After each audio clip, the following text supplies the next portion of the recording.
Polycaprolactone, PCL, is an environmentally friendly aliphatic polyester known for its low melting point of approximately 60 degrees Celsius and a glass transition temperature of around -60 degrees Celsius.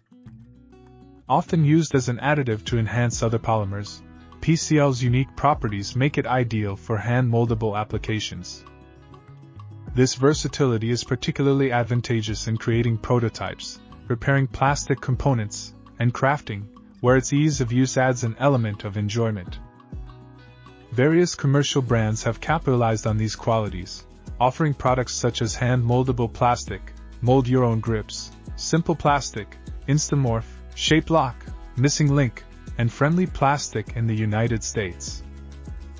Meanwhile, it is marketed as Polymorph in the United Kingdom, Plastamake in Australia, Protoplast in the Netherlands, Plastiform in France, and Plastipoli in Spain.